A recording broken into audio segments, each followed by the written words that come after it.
오늘 스타타임머신은 프린스턴을 졸업한 섹스 심벌 브룩 실즈의 40년 전입니다.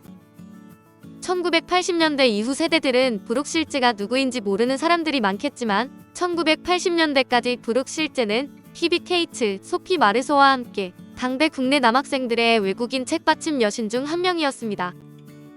아이돌 그룹 개념이 없던 시절의 해외 아이돌이었다고 보면 이해가 편한데 당시 학교 근처 브로마이드를 파는 지역에서 이들의 브로마이드를 취급하지 않으면 브로마이드 가게임을 의심해볼 정도였습니다. 짙은 눈썹과 183cm라는 큰 키, 풍성한 머리카락이 인상적인 미인이며 아기 때부터 외모로 눈길을 끌었습니다. 리즈 시절 영화를 한 편이라도 감상해본다면 제2의 엘리자베스 테일러라는 별명을 이해할 수 있을 것입니다. 1990년대에 한참 슬럼프를 겪은 뒤 재도약 중인데 루머를 사실처럼 적고 있는 한국 기사들 때문인지 한국어 웹에 황당한 말들이 많이 떠돌아다닙니다. 아버지는 뉴욕의 최상류층 집안 출신이고 어머니는 서민 출신인데 북의 쪽으로 도리아 가문, 그리말디 가문, 마우메트 가문, 보르자 가문과 메디치 가문의 피가 흐릅니다. 정확하게 말하자면 브룩 실즈의 친할머니가 이탈리아 공작 영예라서 이탈리아 및 기타 유럽 왕실, 귀족의 후손이지만 부모의 이혼으로 인해 공주 대접을 받은 적은 없다시피 합니다. 실즈의 부모님은 신분 차이로 시가의 반대에 부딪혔고 시가는 어머니 테리 슈몬이 임신한 걸 알리자 지으라고 돈까지 줬지만 테리 슈몬은 약속을 깨고 출산을 합니다. 혼인신고를 하면서 테리 실즈가 되었는데 두 사람은 브룩 실즈가 태어나고 얼마 안 돼 이혼을 해서 아버지의 외면 속에 무일푼 어머니 밑에서 집도 차도 없이 성장했습니다. 아버지로부터는 이탈리아, 프랑스, 아일랜드, 영국의 혈통을, 어머니로부터는 독일, 영국, 스코틀랜드, 아일랜드, 웨일스의 혈통을 물려받았습니다. 모델로 데뷔하는 브룩 실즈. 첫 데뷔는 11개월대로 1966년에 아이보리 비누 선전에 나왔는데 태어났을 때부터 배우로 키우려고 결심했던 실즈의 어머니는 없는 살림을 쥐어짜 실즈를 무용학원 등에 보냈다고 합니다. 실즈는 10살이었던 1975년 플레이보이에서 출판한 책 슈가 앤 스파이스에 실리는 사진을 찍는데 플레이보이와 달리 아름다운 여성들을 싣는다는 취지를 내세운 화보집이었습니다. 이 사진들 속에서 실즈는 어깨를 드러낸 채 기름과 반짝이를 묻히고 욕조 안에 서 있었는데 실즈의 어머니는 이것이 성적 의도의 사진이라는 것도 플레이보이 산하에서 출판될 사진이라는 것도 몰랐답니다. 휴 헤프너가 교묘한 사기로 미성년자들을 속인 건 실즈가 처음이 아니었는데 헤프너는 플레이보이에 최소 9명의 미성년자들의 화보를 실었고 화보마다 대놓고 10대 소녀, 여학생 등의 제목을 달았습니다. 플레이보이로부터 촬영을 의뢰받았던 사진가 게리 그로스는 촬영비로 $450를 받았는데 이때 찍은 실즈의 사진 프린팅을 계속 팔아대며 더 큰 부가가치를 창출했습니다.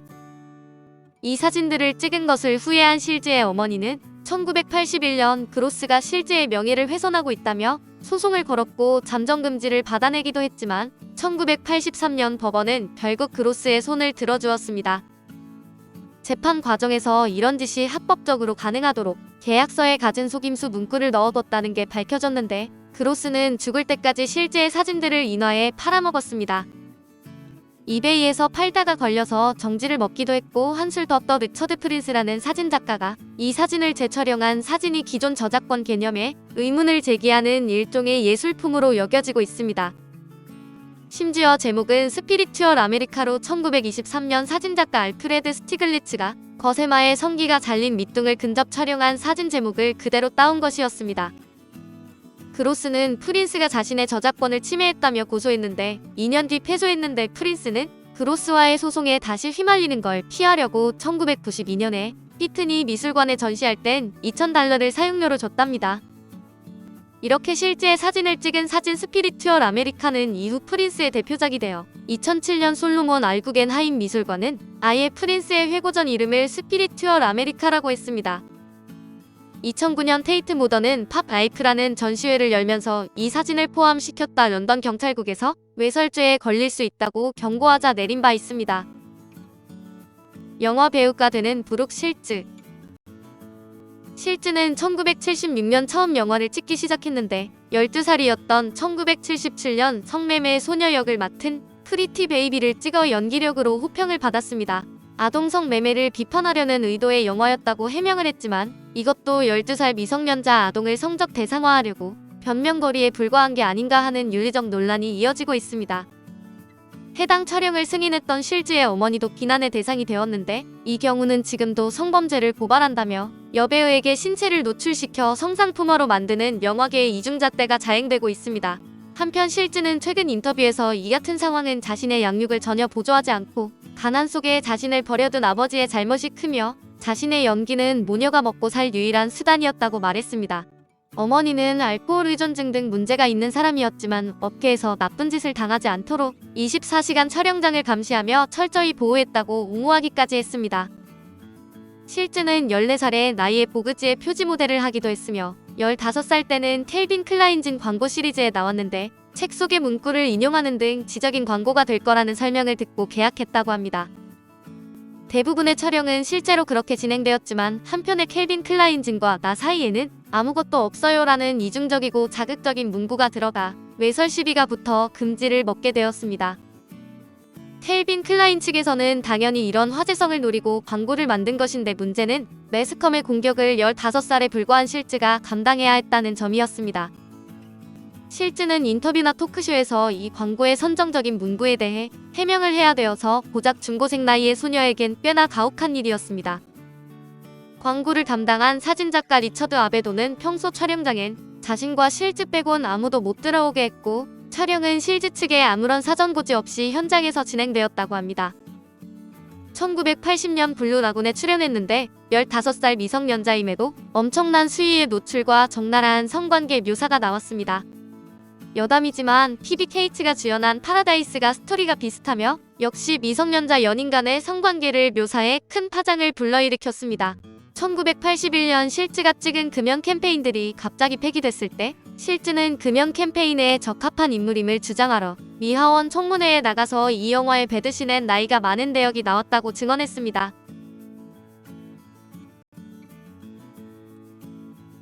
미 의회가 청문회를 연 이유는 실즈가 섹스 심벌이라 10대의 롤모델로는 적합하지 않아 캠페인을 접었다는 보건복지부의 말은 핑계이고 실제론 담배 회사들의 로비 때문이라는 의혹 때문이었습니다.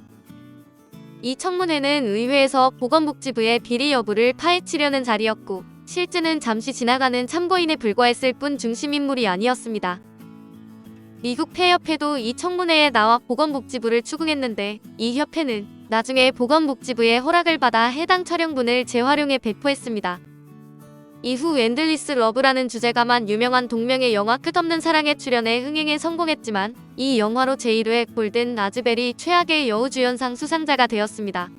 바다가 배경인 TV영화 템프테이션은 1984년 첫 방영 당시 미국 지상파 방송 밤 9시에서 11시 시간대 사상 최고의 시청률을 기록했고 이때까지가 실즈의 전성기였습니다. 프린스턴 입학과 그 후 실즈는 이후 1983년 다른 신입생들과 같은 경로로 명문 프린스턴 대학에 진학해 로망스어군, 특히 프랑스어를 중점적으로 전공하고 1987년에 우등 학위를 받으며 졸업했습니다.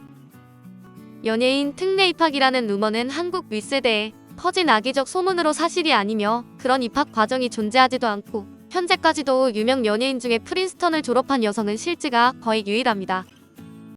상식적으로 생각해보면 얼마나 말이 안 되는 루머인지 알 수 있는데 프린스턴이 실즈를 데려와 누릴 수 있던 이득은 전무했습니다. 실즈는 신생아 시절 아버지에게 버림받아 집안 백도 없었고 본의 아니게 여러 논란의 중심이었던 섹스 심벌이라 프린스턴의 이미지에 악영향을 끼치면 끼쳤지 도움이 될 수 있는 인물이 아니었습니다. 입학원서를 낼 때부터 아이비리그 대학 어디나 들어갈 수 있는 수준임이 기정사실이라 합격 발표가 나기 전부터 프린스턴 교내 잡지에 실즈와 잠자리를 가질 수 있는 방법을 실어 편집장들이 잘릴 정도였습니다. 실즈는 대학에 집중하기 위해 재학 내내 연예 활동을 거의 중단했었는데 교양 과목을 다양하게 듣지 않고 본인 흥미에 맞춰 수강에 졸업할 때 신문 칼럼에서 이를 지적당한 적은 있었습니다. 역시 거의 유일한 프린스턴 출신 유명 남성 연예인인 제임스 스튜어트의 조언에 따라 그가 활동했던 유서 깊은 연극 동아리 트라이앵글 클럽에 들어가서 활동하기도 했습니다. 나중에 인터뷰에서 만 22세에 처음 성관계를 가졌다고 밝혔는데 상대는 프린스턴 동기이자 TV 시리즈 슈퍼맨의 주연이던 딘 케인이며 당시 마이클 잭슨과 공개 데이트를 하기도 했습니다. 마이클 잭슨과 굉장히 절친한 사이였다는데 둘은 비슷한 시기에 연예계에서 전성기를 보냈고 유년기에 극성 부모 밑에서 일하느라 어린 시절을 제대로 누리지 못했다는 점에서 유사했습니다. 그러나 프린스턴 진학 직전에 촬영을 끝냈던 사하라는 흥행에 대실패했고 프린스턴 졸업 후 현장에 복귀한 뒤에도 예전만한 위상을 되찾을 수가 없었습니다. 실제 팬이던 사우디아라비아 왕족의 사위가 투자에 진행된 브렌다 스타는 제작사의 사정 때문에 개봉도 못하다 나중에 몇몇 극장에서 상영해 약 8만 달러 수익에 그쳤습니다. 2차 시장에서도 최악의 평가를 받아 골든 라즈베리의 여러 부문 후보에 올랐는데 한국에서는 1992년 초 SBS 초기 외화로 더빙 방영하고 애니메이터라는 제목으로 비디오가 나오기도 했습니다. 실제의 섹시한 이미지를 섹스 어필하려는 배역제의가 많았는데 실제는 자신의 이미지가 그쪽으로 굳어질까봐 계속 거절하다 보니 영화계에서 출연할 기회가 점점 뜸해진 것입니다. 게다가 어렸을 때부터 계속 연예계 활동을 해서 이미지 소모가 너무 많았던 탓도 있었는데 전형적인 아역 배우 딜레마에 빠진 것입니다. 그래도 한국에는 잘 알려져 있지 않지만 90년대에도 계속 중규모 영화를 찍었고 유명 TV 드라마의 조연이나 게스트 스타로 출연했습니다. 1996년에는 성인이 되고 난 후 처음으로 롤링스톤지 표지 누드로 등장한 바 있으며 1996년에서 2000년까지 4시즌이 방영된 MBC 시트콤 서든리 수잔에서 주연을 맡았습니다.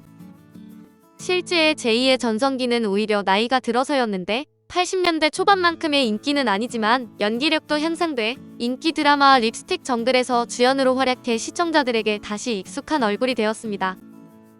한창 미모의 시기를 슬럼프로 보내고 나이가 들어 연기력으로 재승부에 성공한 비슷한 사례들로 제니퍼 코넬리, 다이앤 레인 등이 있습니다. 첫째를 낳고 산후 우울증으로 고생했는데 2005년 자서전을 통해 이를 공개한 뒤 톰 크루즈로부터 우울증 약을 먹는다는 사실을 대중에 알려서 우울증 약을 홍보하냐며 비난을 받았습니다. 톰 크루즈는 사이언톨로지 교리를 내세우며 비타민 섭취와 운동으로 해결하라는 황당한 조언을 했습니다. 그러나 실제는 어머니로서 아이들에게 최선을 다하기 위해 우울증 약을 먹어 우울증을 다스리는 게 뭐가 문제냐고 반박하며 뉴욕타임즈에 기고문까지 실어 크루즈를 비판했습니다. 이 사건은 톰 크루즈의 사이비 신도 이미지에 쐐기를 박는 계기가 되었고 톰 크루즈는 나중에 실제에게 개인적으로 사과를 했습니다. 남편의 적극적인 협력으로 산후우울증은 나았고 둘째 때는 같은 일을 겪지 않았다는데 2021년 넷플릭스에서 로맨틱 코미디 크리스마스 캐슬의 주연을 맡아 상당한 호평을 받았습니다. 한편 최근엔 나이에 비해 관리가 잘 된 느낌이 주목을 받아 패션 광고와 화보 촬영을 자주 찍고 있습니다.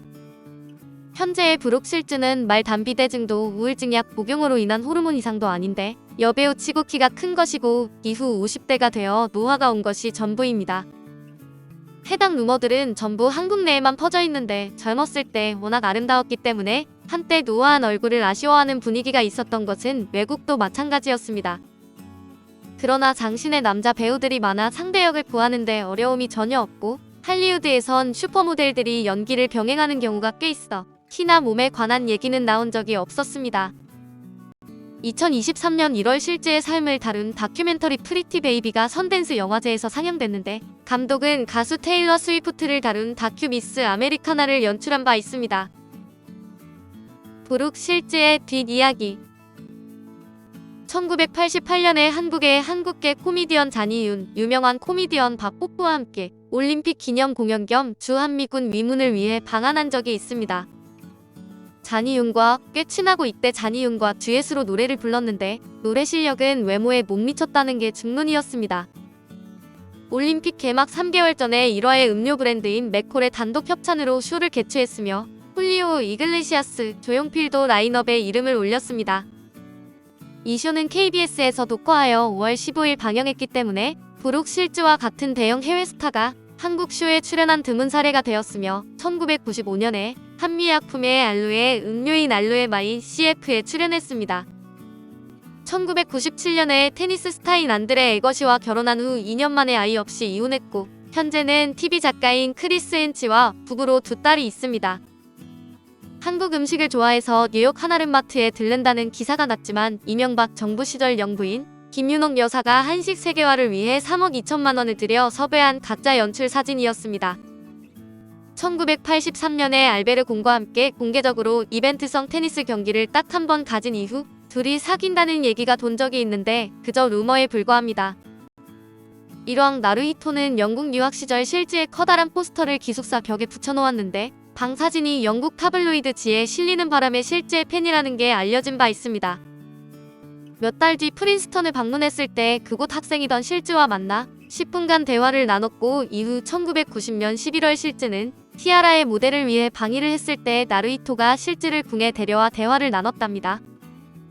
이후 한 외국 기자가 나루히토에게 실즈에게 청혼할 생각은 없냐고 묻자 나루히토는 외국인과 결혼할 수 없다고 대답했는데 나루히토는 외교관 우와다 마사코와 1993년 결혼했습니다. 존 F. 케네디 대통령의 아들 존 F. 케네디 주니어가 자신에게 성적 접근을 해왔다고 폭로한 바 있는데 청혼도 받았지만 거절했다고 합니다. 오늘 스타타임머신은 프린스턴을 졸업한 섹스 심벌 브룩 실즈의 40년 전이었습니다.